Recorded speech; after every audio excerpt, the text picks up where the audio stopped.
Hey, what's up, guys? We are just too happy. On? What's happening? We are so happy because Kyla just came to Malaysia and conducted a happiness workshop with us. We are from Merck. I'm Shane, you are? Fontaine. I'm Kafai. And I'm Jamie. Hello! Hello. From Malaysia. What do you guys like about the workshop?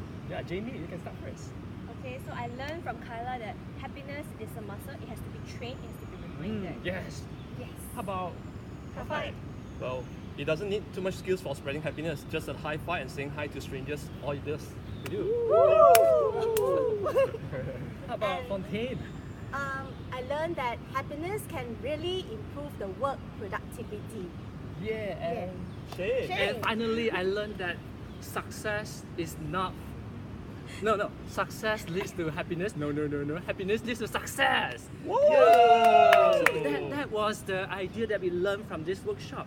Happiness actually leads to success. So let's join Kyla and spread happiness together. Yay!